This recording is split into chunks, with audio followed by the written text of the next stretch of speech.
Okay, so we're going to go in 3, 2, 1. Lions Lounge Lockdown, episode 41. Bobby Bowry. Bob, thanks for joining us, mate. Yeah, lovely being on the show.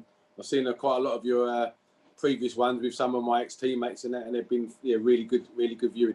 Cheers, mate. Thank you. 6 years at the club, 1995 to 2001, 140 games and 5 goals. Signed in July 95 from just up the road.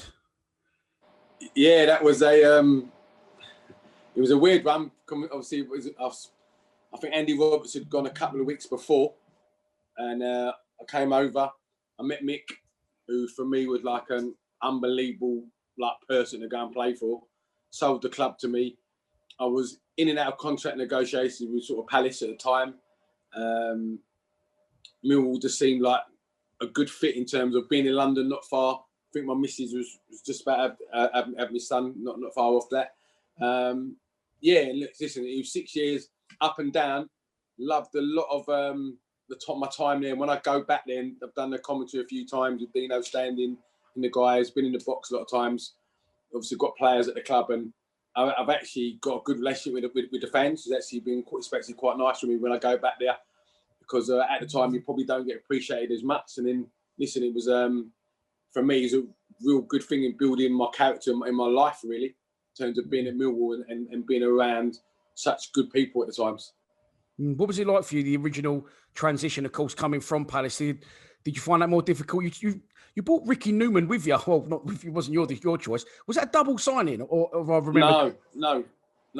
I came before Ricky. Okay. So I came before Ricky. It was tough. Obviously, being an ex-Palace player, I think the thing that got me off the hook, so to speak, was we played the live game on the TV against Palace. I happened to set up the first goal for Mounts, and I got man of the match that day. And I remember leaving the ground, and it was kind of like, it was a weird feeling, because a lot of Palace supporters, I was liked at Palace as well. They couldn't believe that I sort of gone to Millwall, but that was an unbelievable day for me. That was, in terms of playing in that game, the atmosphere. I think after we scored Uwe Fuchs scored a goal from the keeper flapped it, Nigel Martin flapped it, and I remember a big Millwall supporter coming running on the pitch to give Uwe a hug, and it was sort of that was what Millwall was about. You know, the away fans were, I mean, unbelievable when we go away home. I mean, I remember a night at Birmingham City away. I think we've beaten 2-1. I think Alex scored winner, Kerry Dixon, and I remember the fans on the way outside the ground. Fantastic, you know.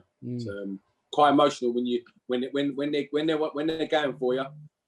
There's probably no better crowd for me in terms of being there. I mean, I remember, you probably remember this, I got a standing ovation. I got sent off after bloody 5 minutes against Stoke.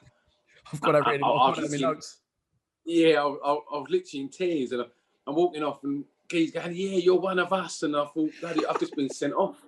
Like, you know what I mean? It's one of those things. It was that first year under Mick was probably, you'd remember, we were flying. We were top of the league, and I think he actually then got called up to do the Republic of Ireland job, if I remember rightly. Yeah. And then the team sort of, the cracks then started to show, and then we just nosedived. It was unbelievable. And then also we had Jimmy Nicholl and the other guys coming in. Rhino, club legend, and Macauley. So I played with Rhino, and what a player he was, by the way. You know, in terms of everyday training, he demanded nothing but 100%. And listen, I remember going to Millwall on a Friday. Most times on a Friday, you'd have an easy session. We'd play young v old. Mick would join in, and you got Rhino and that kicking lumps out of you in the training session. And like, I've never seen anything like it in my life. But what a great place for the younger boys coming through, because I actually ended up managing him with our agency, Stephen Reed, those boys, Lucas Neal, Cahill.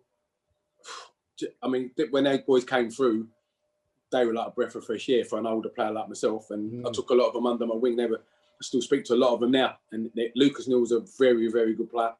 And I think, looking at Millwall now, that was one of the best young teams, I thought, at the time. I think most of them went on and played I'd gone by then in the FA Cup final against Man United. Yeah, mate. It's a great day for the club. Very interesting time at the club. So you come in the late 90s. And like I say, you had your critics at time at Mill, but you were still there in 2001. You saw the transition. You saw the administration, and you saw the back end of Mick and the madness of the Russians and the Uwe Fuchses, and then you saw the youngsters coming in. Let's wind it back to the beginning. Mick McCarthy, as you said, what was he like for you as a manager? I still speak to him now, obviously with the agency stuff. I mean, even down to I've been going on holiday, and my wife's calling me to take the pack the stuff on the for the luggage bit, and Mick's there, and he turns around and he says, "Where you going?" I'm going on holiday. He said, "Oh, make sure you have a nice time with your fat." Just an absolute top bloke. Honestly, I couldn't speak highly. His number 2 at the time was a guy called Ian Evans, Taff. Like, just good people. No coincidence. He's gone and got another job in at Cardiff, which is great for him. But if you look at it, he brought a lot of good players to the club, and he had. I think even though Millwall fans, were a bit sad that he left, he done it. He actually assembled quite a good squad that year, I thought. Yeah, mate, he's mad. We was top at Christmas, and like you said, after that, nosedived, and there was so many players in, and it's quite a famous year amongst Millwall fans, just because of the sheer amount of players in and out. Obviously, we got you in, Ricky Newman, Uwe Fuchs, Chris Malcolm, with the intention of having a good go and getting promoted. You know what I mean? And it just went to shit, didn't it? Really? Yeah, it just nosedived. We also had Ben, Alex, Ray. We had some good cases in goal. We had a good team. I mean, when we were on it, that team there. I mean, obviously we'd gone to quite a few places, the Norwiches and Derbies, and got great results. And we had a nice little cup run. I think we beat Everton at Everton that year. Yeah, that was a great night. I think the young lad at the time, good player, Scott Taylor. Yeah, scored. We've done well, and obviously Dave Savage. Yeah, we had some good. We had some good players, but then at the same time we had some equally bad ones. What did you make of the likes of Uwe Fuchs and the Russians? I remember when the Russians came in, it was a big coup for the club. I'm going to actually say to them, one of them was one of the best players in Europe. Was he called Kulkov, centre midfield player? Kulkov, the centre forward in training, he was unbelievable. Uran. Yeah.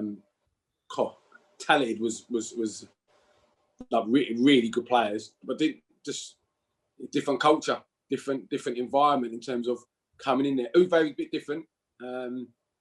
He was good friends with Casey, so he was very well liked by the lads, Uwe Fuchs, in terms of, he was a bit unlucky because he probably needed Malks up front of him more, because Malks was such a hard working player, whereas Uwe, for a big man, should like to come off and link play, that kind of stuff. But it was a weird time when the Russians come in. I got to admit, I think their first game, my memory is not bad here, but the first game we played them was full house. It was against Port Vale. Yes, right. And the amount of fans that turned up, it was a joke. I remember the day quite clearly. And I mean, it's tough for any person to settle down, but obviously 2 Russians can come into the den. That's a culture shock for anyone. Let's get it right. You said that Casey was close with someone there. Who was you close to in the squad? Dave Savage was probably still one of my good friends. Good friend of mine, Tony Ritter. What an underrated player he was. 1v1 defending. There was that season, him and Rhino, not much went past him. He really good 1-to-1 defender. Got on very well with Ben Thatcher as well. Good lad, great lad. And we had a good group. We used to go out together and that as well. We had a good group of boys. It's just a shame that season it just, as you said, went absolutely from hero to zero quite quickly. Yeah, but Mick McCarthy obviously left. That was sort of in the pipeline for a while, which, if I remember, started off the bad run. And then when he did leave, it was already on the way down. Jimmy Nicholl comes in. What was your first impressions of Jimmy Nick? Lovely bloke. Came down from Scotland, obviously. Had been a really good, obviously very good player at Man United. Had different methods. Wanted us to a little bit more play out in the back. And I really liked him. Training was different. Was it as intense as Mick's? Probably not. I think we brought down, I actually became good friends with the Scottish boys. Stevie Crawford, who was a good player. Then we had, I think, Jason Deere, And centre half, bit of a no-nonsense one they thought was going to be sort of like the new Rhino. Didn't really happen, was Dave Sinclair. Yeah, you know, so let's get it right. Rhino, not really replaceable. Let's get that right. But, no. Yeah, so yeah, that was a tough one because he took over it when they were when we were sort of slipping. We then had a little bit of a resurgence, got some players in, and I remember going to, I think it might have been the last game of the season when we actually went down. We actually played really well, but never had a goal for it away to Ipswich, which and it was kind of sickening getting relegated at the time. Yeah, I've got to be honest with you.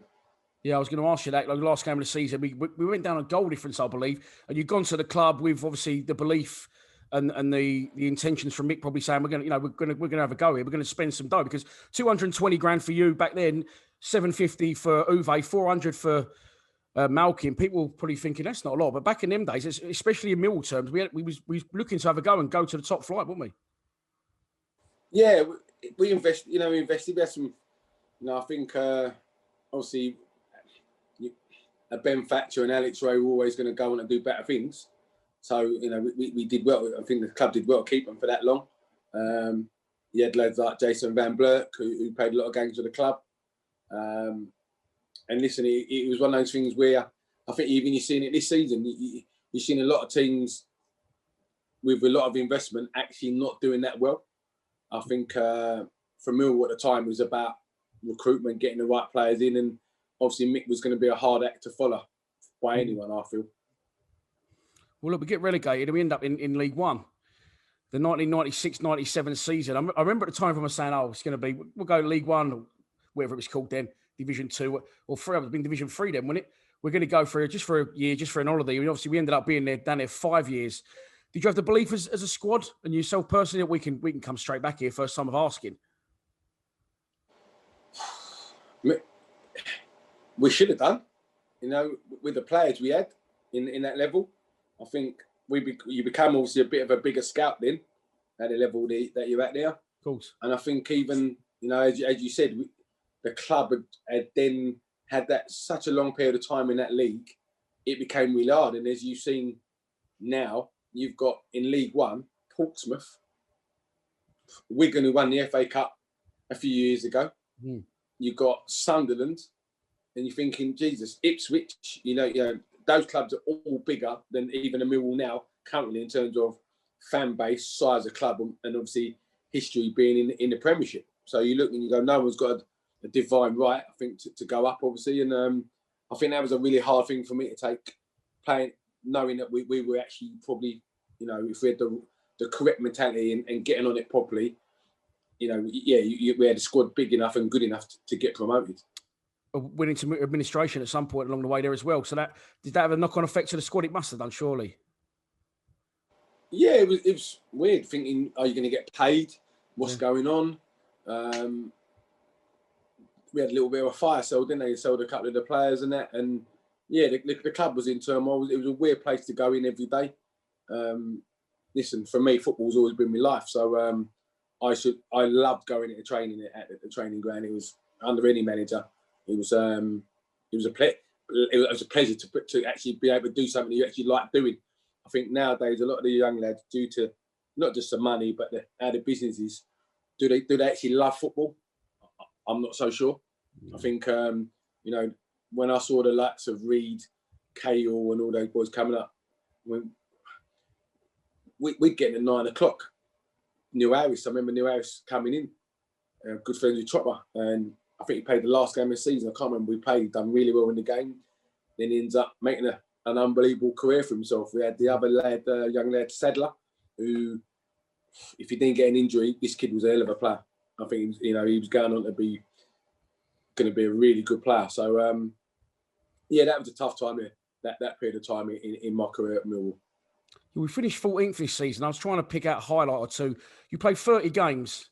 Which was slightly, you sort of missed the last 10 league games or so. We'll get onto that in a minute. But let's talk about, which I found on YouTube the other day, an absolute banger you scored at Walsall. What a goal.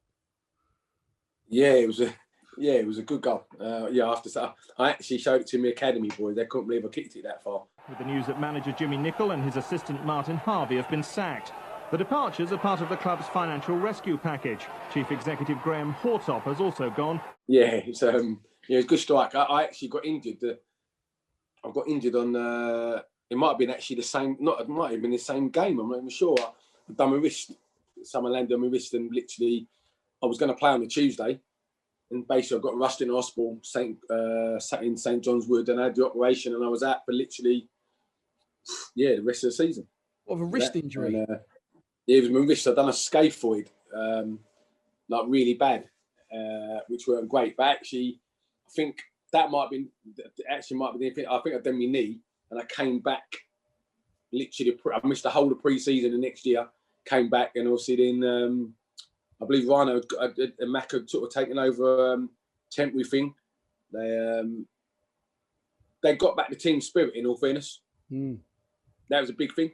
The team spirit was better. We got to Wembley. Probably the most disappointing time when you think you should be in a team and you didn't get picked. So I remember myself and Paul Shaw, who was a hell of a player, by the way, who we never got on at Wembley. And I remember support was actually saying to us at the time, we actually needed you probably to get on the pitch, you two. And that was game because I actually missed a penalty. We played Bournemouth away. We beat them on pens. Then we played Walsall one Tuesday night, beat them, and then in the second leg I was suspended because I got sent off at Stoke. And then I couldn't get back in the team, and then I actually didn't think I was going to make the. I think we were in the F Force, might be 3 subs those days, and I didn't think I was going to be sub. I think we had a walk round. Was walking around just up in Kensington, and Gaffer pulled me and said, "Look, you've been unbelievable for me. Like, I know you want to play, but you can be on the bench." And I was actually quite relieved, to be honest with you.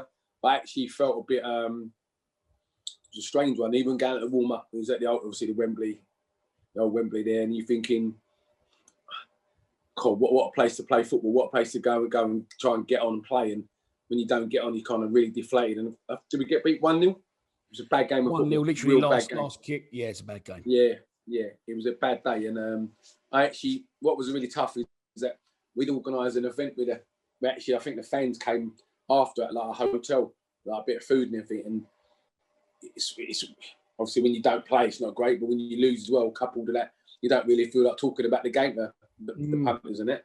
But that was a tough time. That day was a bad day for me personally. Yeah, and for the club, I think it was more really it was just I never thought we'd ever get there in my lifetime, and I was 19 years old at the time. Obviously, we ended up going back to Wembley plenty, but I think it is for the fans more about the occasion, and maybe the players got caught up in that as well. Do you know what I mean? Yeah, I've had some fantastic days at Wembley of late. Obviously, I was lucky that I brought Paul Robinson to the football club. You probably wouldn't know that. I coached Robbo when I was at Millwall. I was actually coaching Robbo, and he's a family friend. He was actually a centre midfield player at Watford, and he got released. Comes to Millwall, out on loan, gets loading injuries, and probably one of the most happiest days in football was seeing him score the winner against Swindon. Yeah. That was that was like so emotional, like being with his parents and that. Someone who died for the club, still working for the club now, and along with like Harris, proper Millwall legends. To be fair to him. It seems like we could get all people on. They're all great, but some of them go, "Fuck me, mate. That was 25 years ago. I can't remember that." You could just tell that football's just in you, mate. You just love it. You remember every game, every kick, every player, which is good for the show. Yeah, it's good for me. Yeah, no, listen. It's one of them ones where if you care about your job, you remember these things. And I've had some mad moments. I played the night Canton. I was went in the crowd at Palace, and I was just and let's get it right. If he'd gone into Millwall or West Ham, I'm not sure he'd have come out alive. So, we always laugh about that. He chose the right club to go into the crowd with, because let's get it right.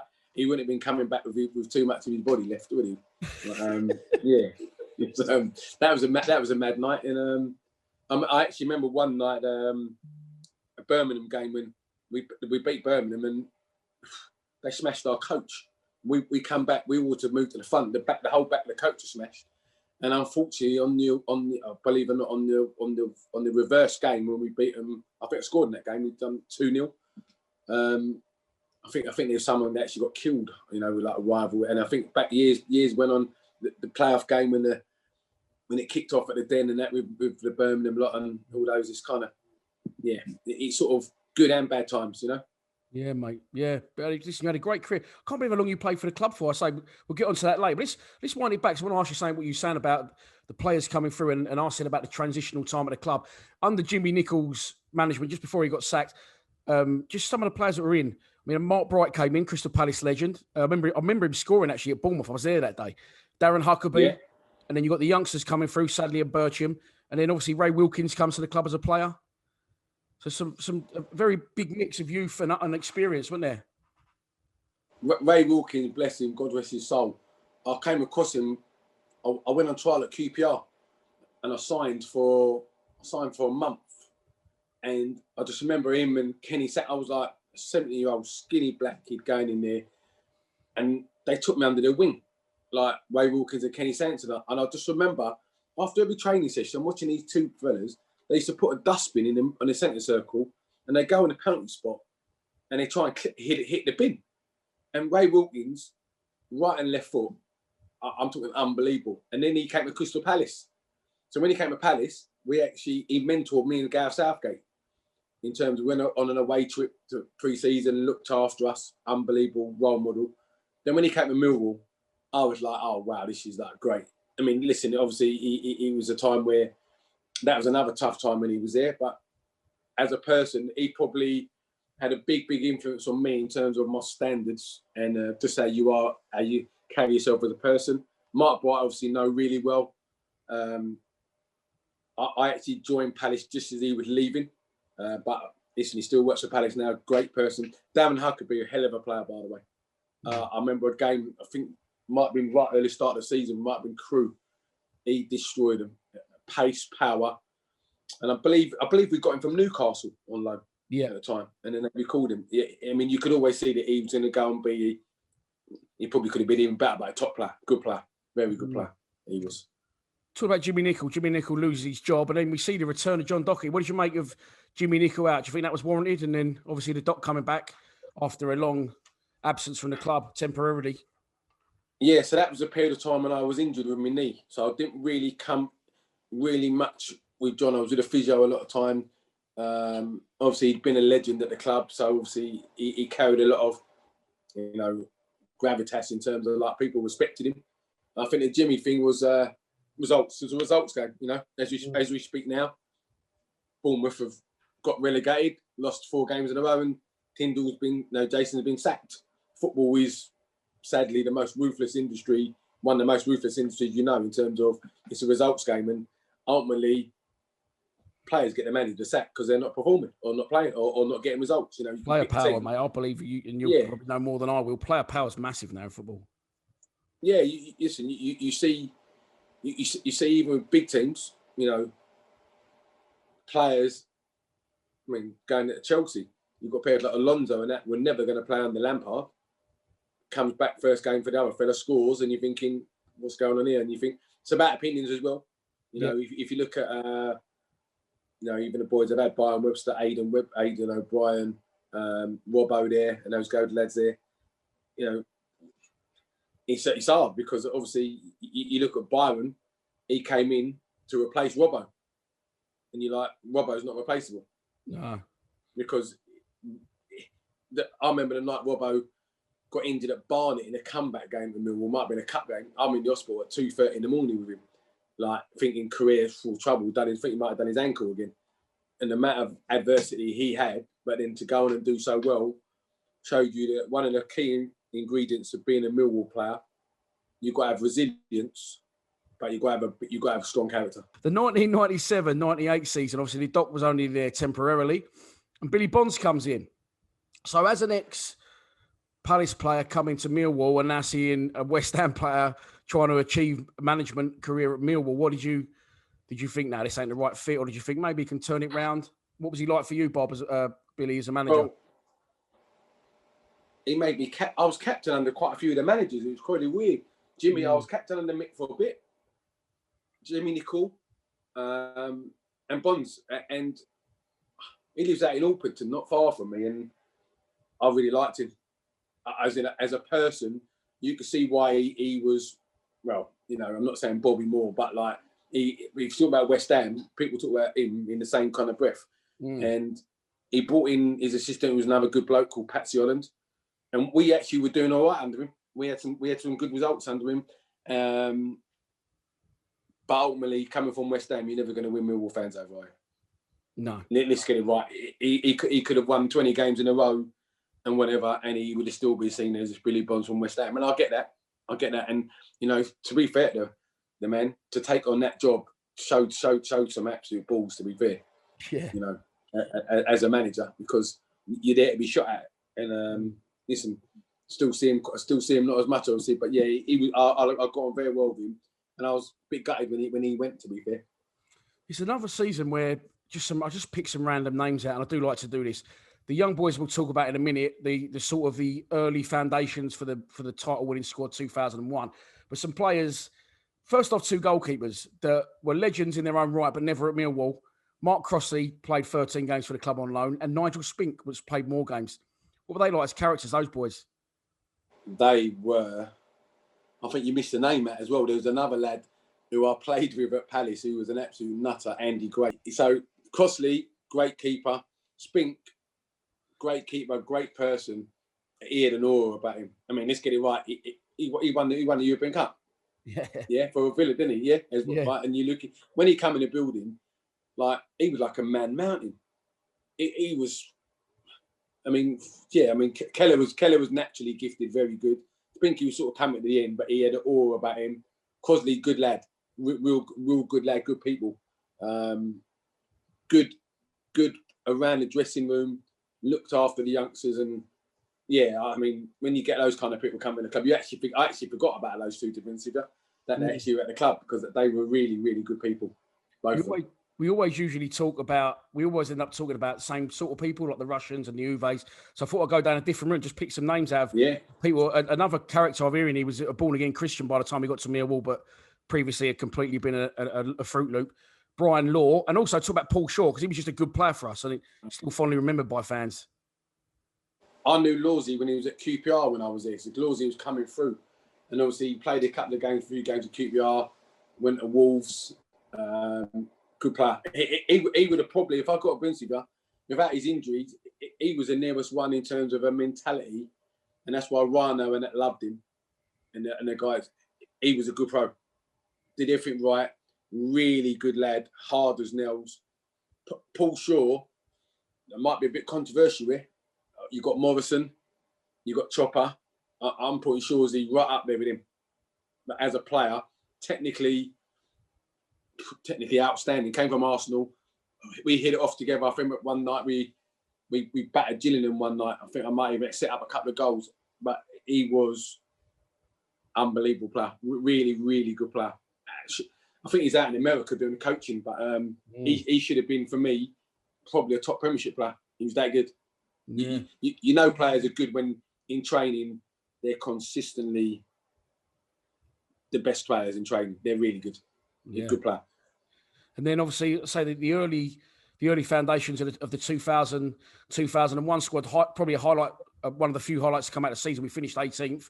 Tim Cahill makes his debut. Stephen Reid, who said you know personally, suddenly is firing goals in. Stuart Nethercott comes to the club. Birchie's playing. Robbie Ryan arrives, and you can start to see, yeah, there you go. That's going to start, the wheel's starting to turn. Yeah, that group, we used to go out for, like, into Bromley a lot with Robbie Ryan, Cahill. I think they used to live in the same place, just opposite the training ground. Really good lads. Robbie, very underrated left back.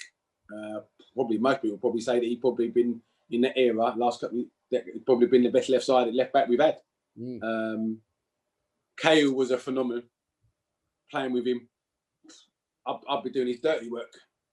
But ball went in the box, and as it proved, and as it always was going to happen, that he was going to go and destined to be a top player. The one thing I'll say about him, if you ring him now, he's the same person as he was then. He's not changed. He's not big time. What a lovely person. Pleasure to play with him. Good lad. Lucas, another good lad as well. Probably a lad who probably should have done better, who actually was good at Millwall. And I think he went to Sheffield United, Paul Eiffel. Yeah. Yeah, good player, good winger. So, you know, they had some, the ones coming through. I mean, there was a little, my old boot boy was a good little player called Ronnie Bull. We had everybody on last week. I was going to ask you what about him with character. I loved him. What a great lad. Yeah, good kid. Yeah, and obviously Birchie, you know what Birchie'd like. He knows everyone. He's got a lot to say. I love Birchie. Good lad. And we all, you know, when we catch up, it's like, probably haven't spoken to Nevers as much, to be fair. I haven't seen much of Nevers. Obviously, Dicey I played with, obviously, and he's obviously the manager of Burnley. Jesus, I've done my B licence with him, and you're looking, you're going, how well's he done in his career? And he probably didn't, you know, he did play a few games for Millwall, didn't he, to be fair, and done well with that year. He did. As I said, it's a disappointing season, the 97-98, finished 18th. I picked a highlight out. You mentioned him earlier, Andy Gray, 2-1 win at Fulham. You played that day. Oh, good game. Yeah, good game. Listen, he was good. What character of all characters? At Palace, he used to run the dressing room, him and Ian Wright. So when I'm a youngster coming through, like when they look at you, you sort of go, well, yeah, they're the men. Coming to Millwall, they brought him in there for a bit of leadership as well. He gave us some drive. Wasn't fit, weren't fit enough, but because he had that much quality, I think the goal at Fulham was an absolute blinder, sort of burst through in the middle of the pitch and great strike. Yeah, good player. Very, very good lad. Very good lad. I think he was living up in Scotland for a bit as well. Yeah, he used to bring some real charisma to the training ground. Probably the only other person who I never played with him, but I really, really like. Who's so well. In fact, I did play with him for a bit because he came back. Was Jimmy Carter, and I think he does some like commercial stuff at the club now. Yeah, I mean, he's a bit. Oh, character. The dark horse, he comes across as Mr. Clean Cut, but apparently he's a right good lad. Like, little bit of a... Jimmy Carter was a funny bloke. Yeah, he was. Brilliant. Definitely.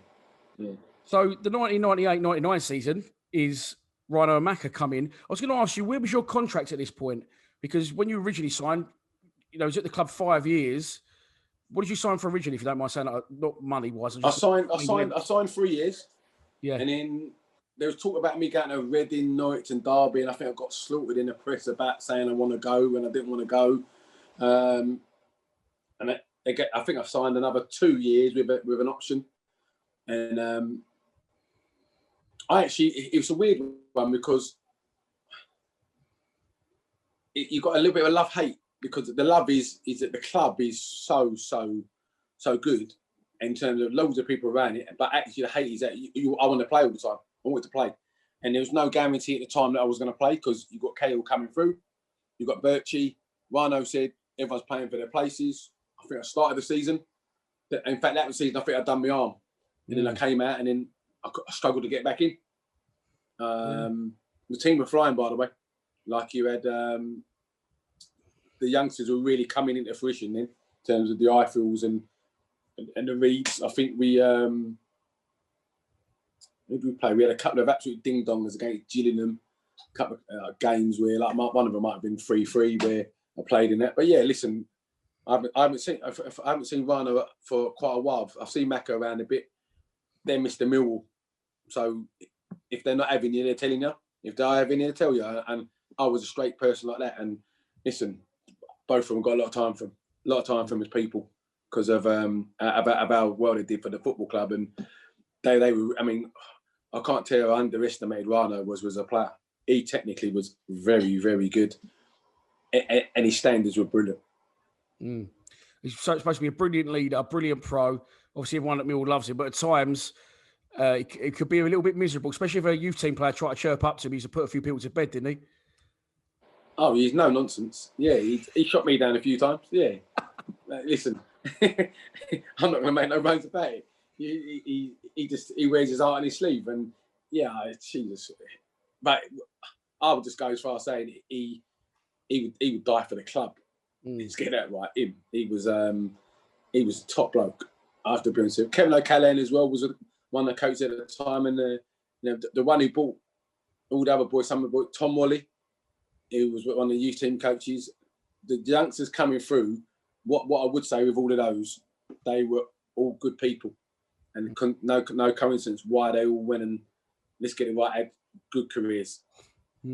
real good careers in terms of like the Reeds, Cahills and all those, Lucas. If you could pick one of them at that point when they first started breaking through, was there one that you thought, I mean, let's have it right, they all went on to play in the Prem, but is there one you'd thought, yeah, he's going to be the one? The most naturally gifted was Lucas, was bow-footed, had the lot, could play right back, right wing, centre midfield. No doubt about it.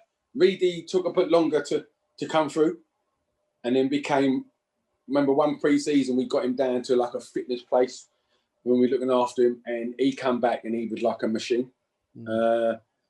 Cahill probably stands out for me because of what he offered the team. And if you said now, how much would Tim Cahill be worth now in terms of what people pay money for? Jesus, I mean, you take out a Lampard, a Gerrard, a Scholes type, he probably was the best arriving at the box player at the time outside of a sort of top 4, top 6 club. He was that good. And by the way, his leap was something. I can't tell you how good it was. And literally, I just remember him. He came across the train one day, and we're doing crossing and finishing. And I'm thinking, this kid's all right. But he was making runs in the box, and his finishing was, he was, for me, standout player. I laugh because a few people we spoke to said the first time you saw him jump and hang in the air to hit that ball, people were like, that don't look fucking human. The way he used to hang, jump, the height, how long he used to hang in the air for. Like a few players have said that we've had on. Yeah, he was phenomenal. He's honestly phenomenal. And do you know what? He became a better player, obviously, as in pass and all that. But what I loved about him, he knew what he was good at. Yeah. And he did it. So he you know, for me, I coach a lot now, and we've got some outstanding players in our agency. And you know, if you're talking about a Dele Alli, that's what kind of Tim Cahill was for a Millwall, for an Everton, for those years where he was your man on the spot. I mean, yes, you had the strikers, you had Sadler and Harris and Paul Moody and all them guys there, but I would say probably even now, if you had a 23, 24-year-old Timmy Cahill in a top 6 team, I think he scores 15 goals still. Yeah, I agree, mate. I agree. Which is priceless, isn't it? We finished 10th that year. You said you played 29 times. You didn't play as much as you'd liked, but you said, how old was you at this point? Sorry, 98, 99. I'd have been about 28, 29. So, yeah, it's fair to say. I mean, look, you've done very well, mate, because looking at the squad from at this point, 98, 99, from what it was when you signed, it's pretty much a complete new squad. Only yourself, Rhino, and Ricky Newman were left, pretty much. So you've done very well. You covered it slightly, and I think, you know, fair play to you. It was admirable way you said you know these players coming through, young players. You're more of an experienced pro. Did you think I was going to embrace this and try and help them along their way now instead of an older pro? Some older pros might have gone, who's these fucking kids? You know what I mean? Coming through. Might not have liked it. You see, you embraced it in the right way. I was lucky because when I was at Palace, I came in at 19, 20, and I made my debut at Liverpool as a 20, 21-year-old. And Jeff Thomas was playing just in the England squad, Andy Gray, and they took me under their wing. Whitey for the few weeks that he was there, Eddie McGoldrick, those kind of guys. And I always thought, you know what? When I become that older player, I want to make sure I'm in touch with the youngsters because I know how hard it is in this environment. And I used to stay out with the Reeds and the Eiffels, play 2-touch, get in early, because I loved it. But actually, I love seeing these kids here coming through. And, you know, Reedy, for me, like family friend, great kid. It was just how I was. And I sort of took that forward in terms of with my agency in the academy and that where I think you've got to have good people around you. And if you have good people around you, you won't go too far. And yes, you need a bit of luck in this game. And one thing I would say with the time at Millwall, because the squad wasn't that big, I think it was slightly easier for the younger players to make their breakthrough and get in. You know, if you look now at the squad, you've got your 3 centre-halves in Pearce, Cooper, who's done really well, Hutchinson. And then I think they played Leonard there a couple of times. So if you're a youngster coming through as a centre-half, where are you going to play? Midfield, absolutely log jammed.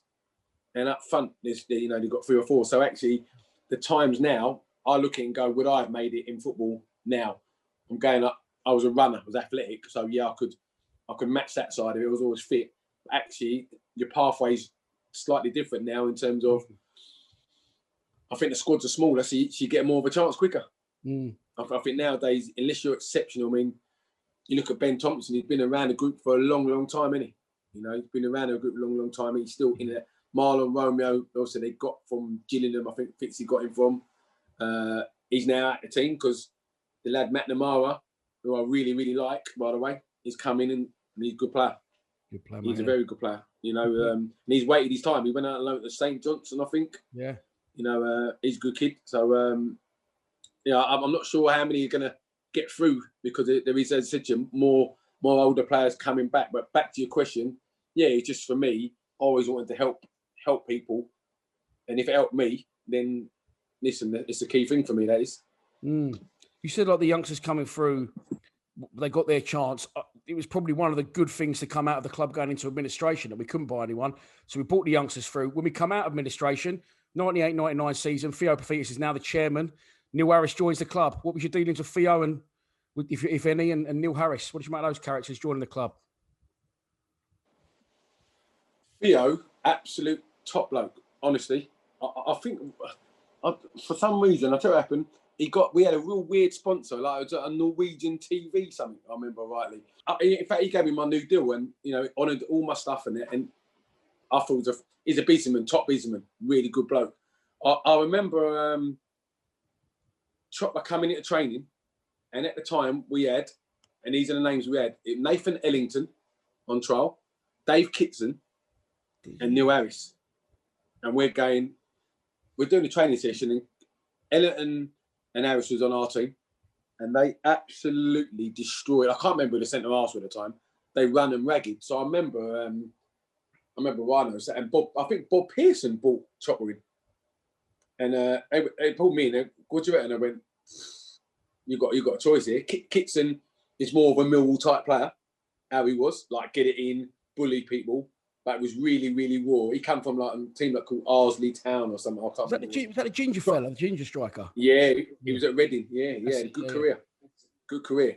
Ellerton was at someone like Walton and Hersham, and this kid you could see he was going to be a good player, this one. He was unbelievable. We never took him. Nick Chopper come back a week later, played in the reserve game. I watched him, he was at the Den. Done really well. And I think actually he played the last game of the season. I think that year. And then he come back, and the rest is history. I mean, on any given day, I see him score a goal one. I think we might have been Ipswich one day. Unbelievable! Like great player. Obviously, then went and become the manager, which is always going to be a tough when you're like a Lampard situation when you're the legend at a football club. Probably took Millwall as far as he could go in terms of.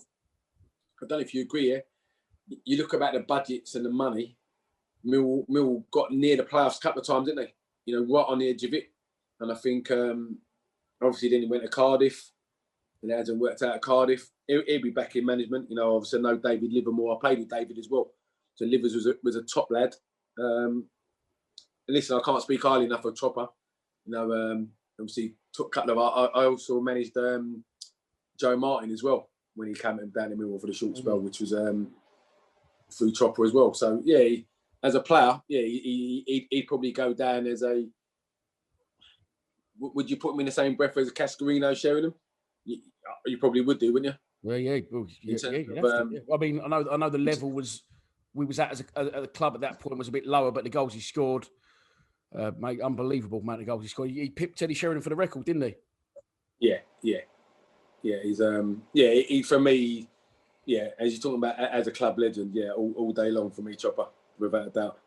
I picked out two other highlights in that season, but we covered them earlier. It was your red card, which is strangely at Millwall can be a highlight. Like you said, you got a standing ovation that day, and you got a windscreens final, which you didn't, play in. In the 99-2000 season, you only played 3 times. Was it frustrating for you that you can see these youngsters coming through, you can see Chopper coming through, and the club moving forward? You really want to be in the team at this point?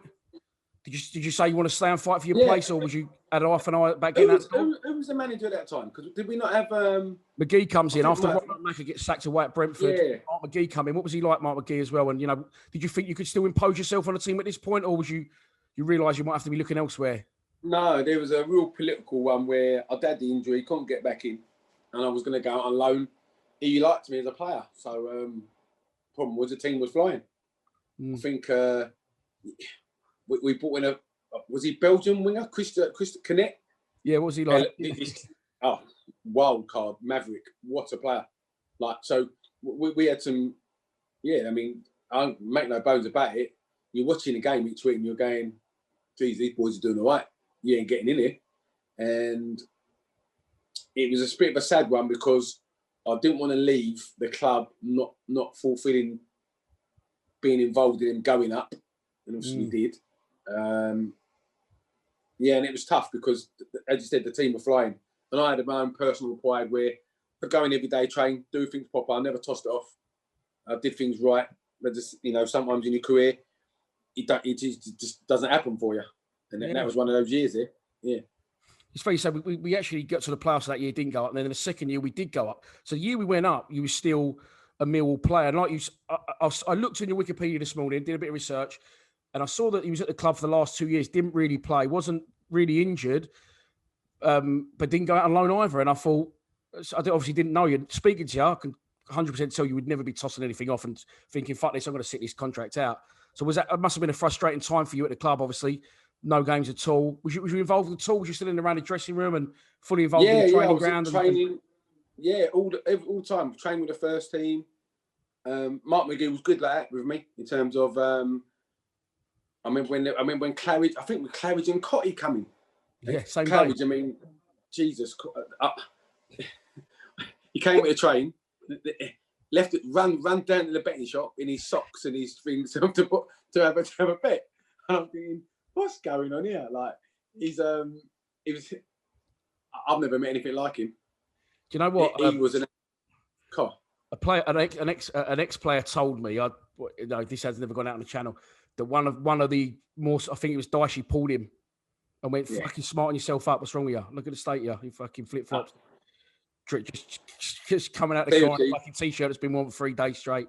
You looked at him sometimes, you think, this, honest to God, you think he'd been selling a big issue or something.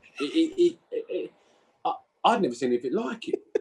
But if you said to him, right, we're going to do a 12-minute run, I could run. We had some runners. He was top of the group. He was so fit. It was unbelievable. And you know that he'd probably been having a quarter pounder last night or whatever. He was in an absolute state. But the training, you think, oh, no, this geezer's not, he's not going to score a goal. He'd be like, I remember playing against him when he was at Leicester, I think, and he was an absolute nuisance. He was a great player. I mean, Cotty come when he was sort of like gone, but you put a finishing drill on, he put it right foot, left foot, anywhere you want. He was unbelievable. Paul Moody was a very underrated player. Paul Moody was a very underrated player. He was probably, obviously before Morrison, he's probably like, who's a lad, Matt Smith? Yeah. Up front, you got, Moody was a bit like, Moody was a good player. Good. He was actually very underrated in terms of the year when they done really well. He took a lot of the buffeting for Chopper, and he was a good player, very good player. Yeah, we've had some, Kerry Dixon, I think, is another character I probably haven't met. Oh, what a person. Unbelievable. So, obviously, a lot older than me, but, those kind of lads there, like the Claridges, the people, some of the people you mentioned, for actual playing with them and being around them, you learn a lot. I've got to tell you, you learn a lot as a person. Chris Malkin, we actually had Chris Malkin last week, and what did he call him? Did he call him the Falcon or something? I said, why did you call him the Falcon? Kestrel. Just loiters at the back post. He said, but he was in and around the dressing room. He went, what a character he was, proper leader. And Chris Malkin said, actually, like, it started to go wrong under McCarthy leaving, but also we let Kerry Dixon go around the same time. And Chris Malkin said that has a massive impact on the dressing room because he was brilliant. We should have kept hold of him. Oh, yeah, he was. Yeah, he was he was a glue. I mean, he used to say to me, he said, Bob, just get it into my feet. He said, I'm just strong. I'm stronger than everyone. he was that confident in himself. I mean, I think the day we beat Palace, I think he came on and he just ragdolly people. I mean, it was a night at Reading one night. He played. He was unbelievable. Yeah, really. Yeah, you're right. I actually forgot that how good a player he was. He'd go right down as one of the better strikers, to be fair, at Millwall at the time. One player we haven't spoken about is Ricky Newman. Now, as a teenager, seeing you and Ricky both come from Crystal Palace, both play in the centre of midfield together, in my juvenile mind, I just assume you and him were best mates, so we've not mentioned him yet. So what were you and Ricky? Do you have a good relationship off the pitch as well as on it? You played a lot together in the centre midfield, didn't you? Yeah, well, actually, you know what? We actually didn't. He actually played a lot of right back. Oh, he did, yeah. He was really weird. Yeah, he played a lot. He came as a centre midfield player because he was actually in the Palace team when I was out of it for a while, playing with Southgate, and then I played on the right for a while. As a lad, I mean, myself, Ricky, and Dave Savage were really close. Rick, was I really close to him? Rick used to live out somewhere like kind of Farnborough, sort of Woking way, that way. He was quite aloof, really, Rick.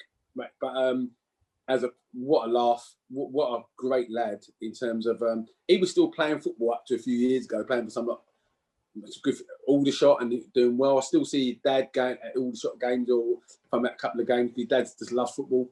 Great character. I think it was actually quite unfair for him because he actually didn't play as many games in centre midfield as probably he should have done. Yeah. Us just shattered a teenage dream of mine. I just assume you and him are like fucking best buddies. No, we're good friends, but no, we weren't. No, me and Dave Savage were probably best friends. Good boy, Sav. We had him on. He told some great stories when he came on. He's fucking hilarious. He used to take me to Ireland. I remember coming down his road and the kids see us in the car and they went, the Panthers are here. Like, they'd never seen a black geezer in their street. Honest to God, he lived in a place called Ballyfermont, in a real naughty place. The people, his family. I mean, I had 3 roast dinners in one day. It was unbelievable. It was like, seriously. But I mean, he was another underrated player. Silky feet. I mean, we scored a fantastic goal one night. It might have been at Everton. I think he scored a good goal. Yeah. I think he lives up in Northampton now. So obviously I haven't seen him as much. But top bloke. Panthers are real. Yeah, the Panthers are here. Yeah. Now I look down and remember, me and Tony Ritter in the cab with him. Yeah. So you end up, obviously, your time at the club comes to an end. It must have been something that was obviously half expecting. You wasn't getting in. Was you happy to go at this point and carry on playing? Yeah. Listen, it was one of those where the agency had started to fly. So I was, what am I doing now? So you started the agency. So we'll get onto it shortly as well. That you're a football agent and you've got an academy. So you'd already started that, put the wheels in motion for that. Well, I dealt with putting some players wanted help.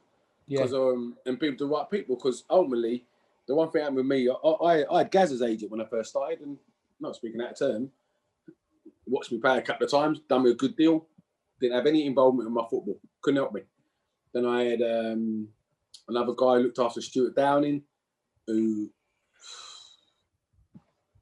for me, what's the part of this starting thing? And for me, at the time, I would always want someone who could talk to me about my game, great, be a friend, be someone to bounce off and be trustworthy. I think it's really, really tough now in terms of getting the right kind of profile of player. I mean, we've had a lot of our good players have come from underneath and jumped up because ultimately, as a business now, do you remember him, Jamie Morley? Yeah. Jamie's been on the show, yeah. Top, good friend of mine. So his agency's good. New Era, they're very good with Rio Ferdinand, and he's done well for himself, really well. Great grafter, good lad, and we've got similar values. Listen, I'll be lucky that when I came to the end of the football, I played 4 years after that at Colchester, which was a totally different club to Millwall, like a real small club out in Essex. We got promoted in with Phil Parkinson. That was good. And then what do? Make a decision. I weren't going to play. And then Ebbsfleet offered me a ridiculous deal. Played for there for a year. Then I went to Bromley under the old Palace chairman, Mark Goldberg.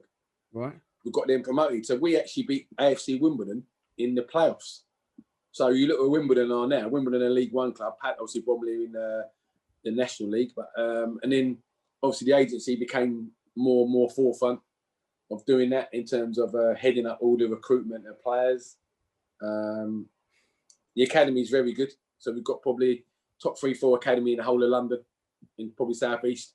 We run not far from Millwall's ground. We run one of the education programs out of the London Nautical School, Waterloo. Right. So we run that as a part of our thing. We've had a boy this morning that's actually just been signed by Colchester, so which is good news.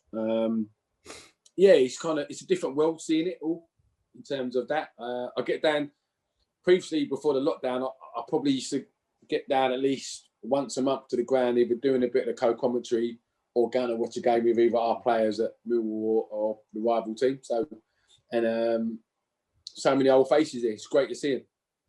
Really good people there at the club. Scott Fitzgerald, who I've known for years, obviously the academy manager. Would you remember him? Kenny Brown's here. Kenny Brown. We're trying to get Kenny on the show, yeah. Now he is a character.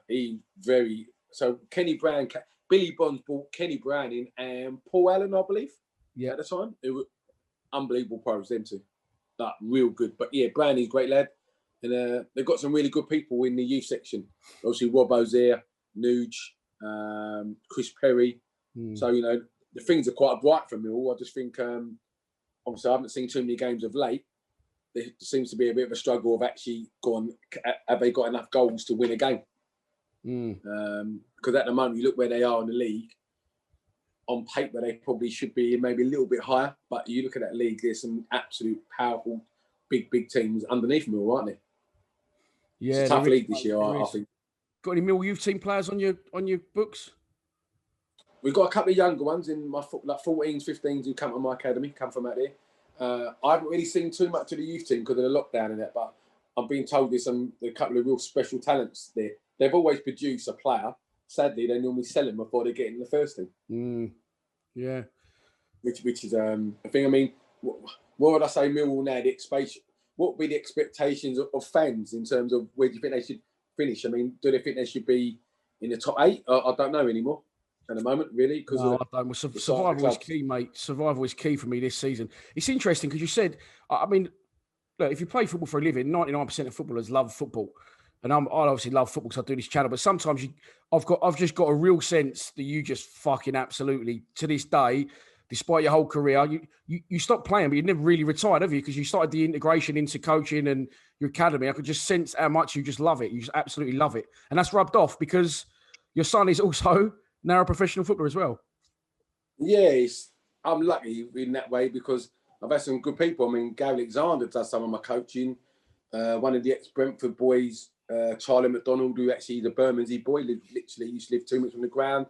I've got Simon Osborne, who used to play for Palace with me and is at Reading. I've got a lot of good people, good coaches who work for us, but also like Gary Alexander loves football. I mean, he's managing Glebe.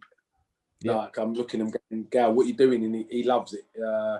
What a top bloke! Obviously, everyone remembers this for his goal and that. And when you see these kind of guys working with these kids parents don't get it because they don't realise how hard it is being to get to the level.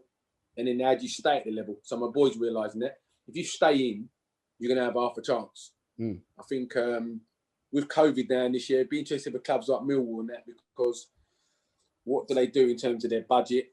How do they go with it? Are they going to be a bit more tighter run? I don't know because obviously, for me, the lad Cooper's done really, really well. Can he go next level? If you look at Cooper, he sort of reminds me of like a Dunk at Brighton. Like, winner, scores goals from set pieces, dangerous. I think Romeo's been there a long time now. So my boy plays with him when he's out in Antigua, playing for the national team. So he's a good player. But I think you look and you go, he's been there a long time now, hasn't he? Hasn't really. I thought he'd be with the one who maybe would have possibly kicked on and got sold, if I'll be honest with you. I like the lad Woods. I think he's a good footballer. I think he's a really good player. And they brought the lad in. He brought a lad in from Birmingham, I believe. I haven't seen him play. Keithenbell. Yeah, he is definitely a type player. He's played 2 games, been booked twice. Rattling people. Happy days. Yeah. Jesus. What position did your son Daniel play then? Oh, always an 18-goal centre midfield player. Went into Charlton. They made him a centre back within 2 weeks. Played ball playing centre back. I'll send you some of his links. He's listen, good footballer. Needs to have my mentality a bit more in terms of like that edge, because I think the one thing that taught me at Millwall is if you haven't got an edge and a resilience, you're not going to get there. And the top players have that. For me, the top players have that. I think there's fine lines now in terms of what is a top player. So people talk about elite players. You know, there's a lot of boys in the Championship who. So we took a boy from Brentford who went to Barnsley, then Swansea. Now he's at Fulham, Alfie Mawson, who we were going to take him to Millwall because Chopper loved him, met him, and everything. But actually, he was a ball playing centre back. So we actually, at the time, we thought, you know what, Barnsley had just sold Holgate and Stones. So we looked at it, and a football thing. It'd have been easy for me, being at Millwall, 25 minutes from my house. We moved to Barnsley, which is 2.5 hours from our house, 3 hours from our house. We think about the player, what's the right profile. So if you're talking about, for me, if I'm taking a player to Millwall, he's got to have something in his DNA. He's got to be a winner, but he's also got to know that he's got to be good without the ball, because ultimately, when the fans come back in the ground, when you see a good Millwall team, I mean, you probably would have been there when they had the cup run a couple of years ago. I watched them absolutely run over Bournemouth one Saturday at the Den, and I'm like, Bournemouth had some good players out of the day, but Millwall's energy and desire, that's a Millwall team. When you see people talk about Millwall long ball, well, let's get it right. Arsenal, Liverpool play long ball. Makes the sometimes the right ball. I think Millwall have tried to have that balance of trying to evolve, because Millwall have never been really a 3-5-2 team or they've always been a 4-4-2 team. Get it up there, squeeze, get the ball in the box. But as we spoke earlier in the show, I think have they ever replaced Steve Morrison? I mean, he was an exceptional player for how Millwall played in terms of, and even when he was coming to the end, you know, I look and go, he runs the channels, he bullies centre halves, score of good goals. I think you judge these days on. I don't see many goal scorers who are in the box. I think I don't know. Did you look at Norwich? Norwich. Everyone told me they're the best team. Of late, I've seen Brentford. Obviously, Brentford have got Bristol City tonight. I think Brentford could go up this year. I do honestly think Swansea have done well. I think as Bournemouth and Watford, I think are very inconsistent, but have got knockout players who can win you games, like Sarr, Solanke, and all those kind of things. I don't know if you agree, but I'm not sure Millwall have got what I call a wow player. I think the wow player is probably Jed Wallace, isn't it? Really? Yeah. He's been off the boil a bit, Jed. He's starting to come back, but we do rely too heavily on him. But you're spot on. You know, with Morrison and with Gregory, we pluck them out of non-league, and that don't really happen no more for your 40 grand, for your 200 grand, does it? And it's also as well, the way football's gone now, the formations and the patterns that people play. If you're a centre forward now, you're not really an out-and-out centre forward. You've got to drop deep. You've got to link play. And you've got to, you don't really get the out-and-out fucking Alan Shearers, like the out-and-out Van Nistelrooys who score these amount of goals. I mean, we're not going to get players like that anyway. But yeah, we are definitely struggling, mate, for that type of player. 100%. Yeah, I think you're right. I think like all our teams, we sort of play 4-4-2 diamond because like it's 4-4-2 but lopsided. But TY, we like to have two up front, and I think. I want to see teams score. I hate seeing a centre forward. I mean, the lad you was on about earlier, to point from Tottenham, he's technically an unbelievable player, but is he a Millwall player? Do you mean am I right saying Harry Kane came with Millwall? Yeah. You're talking, of course, about Troy Parrott. Yeah, we spoke about that off air, didn't we, quickly? Yeah, and he's good. He's a good player, this lad, but he probably didn't get a chance. But Millwall strikers have always been hard running, hard working. You know, that relentless kind of running type, and I think. You know, if you look at probably a player that would have suited Millwall would have been the lad who actually went to Brentford, Ivan Toney type. You know, that kind of powerhouse kind of strike. And I think, as you said, though, where do you find them? Because a lot of the academy strikers are now come and get it, link it up and be nice. You want someone who's going to sort of get the head on things and arrive in the box. I still think, I don't think Millwall cost the ball as much now. No. We try, we just don't. They just don't. The crosses just don't go where they should do. Should we say? Yeah. But no, listen, being on the show has been great because for me, 6 years sort of flew by. But it's amazing when you sort of reeled off all the names that you've played with and been around. And a lot of them, I mean, there's probably some I've missed, but like there's some absolute knockout people in terms of like you go and have a drink with. They're good people. Well, mate, you've led me on to my final 2 questions. Absolutely beautifully. Link me in there. I asked 2 questions at the end. I asked for a standout memory for your time at the club. And I also asked if you could go for one last drink tonight with 3 of your ex-Mill teammates. Who would they be? Who would be the 3? Jesus, you'll put me under stress there, aren't you? It's 3 plus you. Right. It's 3 plus you. So. Right. Dave Savage would be 1. Because he was an absolute nutter and I got on really well with him. Ben Thatcher would be definitely number 2. Ben Thatcher would be number 3. God, it'd have to be Robbo. He's like, I've known him since he's 15 years of age. So yeah, it'd have to be Paul Robinson. That's not a bad mix. Standout memory. God, dear. If this goes out, it'd probably be the Palace game. Yeah. The 2-1. Just because of... Talk us through the run, you know, against your old club and the goal as well. And I'll throw the clip in as well of Malkin's finish, but a brilliant marauding run for you through the midfield and a left-footed cross and all. Yeah, I mean, it's just weird. It's so early in the game. And like the crowd, I was a bit hyped up because I've been getting wound up by all the Palace lads, because obviously I knew them so well. And I knew so many people at the club, and it was a club that gave me starting my career. So it was, you know, it was one of them ones. But the one thing that helped me was Mick just said to me, "You've got nothing to prove," and actually just went out there and played my game. But yeah, that was a great moment. I still give Andy Roberts and Richie Shaw a bit of stick how quick I went past them that day. When you sort of change tactics and you play with a sweeper for the first time, it usually takes a good 20 minutes to half an hour for the boys to sort of settle down. Well, there's Bowry getting the better of Roberts there. Now, what sort of cross can he put in? Malkin's on the end of it! And Millwall go ahead.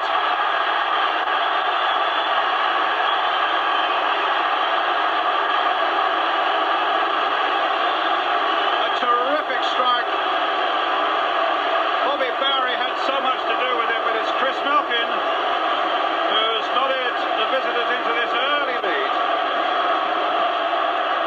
Good cross, George, and a fine header. I've got to be honest, it was a great header for Malkin, wasn't it? You know, it was a decent cross, but let's get it right. He had some hang time. It was a good goal, and I was lucky I won man the match that day, and that was a great day. There was another game where I felt we had a complete day. It might have been under Billy Bonds. We beat Watford. It was actually 1-0, but we battered them. And I played with Alex, and I remember I think Alex got called up to the Scotland squad after that game. And sometimes when you play a game and you think we're not going to lose this game, we're just a better team. And then listen, there's been some good moments. Obviously the Walsall goal. I remember I scored a scrappy goal against Norwich. And actually, you know, managers, if you said to me who was the best manager, I'd probably say it was Mick. I thought Mark McGee was very, very clever in how he set up his team, played the right boys, and kept. Mick and Mark McGee had a very uncanny knack of keeping players who weren't playing happy. And I think if you look at a Klopp and these guys now, you can see what's happening. Like even like a Guardiola, all those. Some weeks people don't play, and then they come in and they're dying for this bloke. I think you look at other teams at the moment. Are the players playing for him? I don't know. You look and you go, not sure. And I think if there's one thing I take from football now, is that integrity, honesty, and all that is still there. But ultimately, if you look at now, it's become such a massive business. Like, so what hurts me the most is you've got I know a lot of lads who play non-league. Well, the non-league season sort of looks like it's going to be cut off even in the National League. And, you know, all the money at the top end, you know, I feel it should be filtered down into that because, you know, look at grassroots football. No kids playing, you know, because of the COVID. But when they come back, you look what's going to happen. Non-league clubs probably going to fold. And I think that's the life from football. That you know, there are so many good young players who may, just because of the COVID, may not get a chance of getting their dream, which is going to be quite sad. You know, so you know, if you look at a Millwall,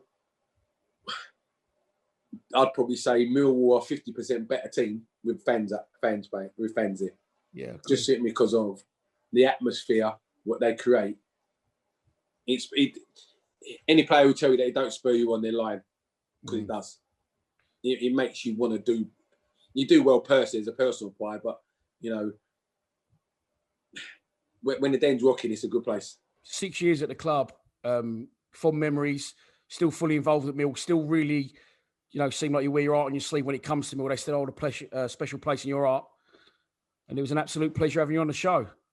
Yeah, listen, it's been fantastic. And when we get back to normality, I look forward to see you at the ground, and maybe we can catch up at the ground. It'd be good to catch up. 100%, mate. 100%. No problem at all. Cheers, you have a good day, and stay safe.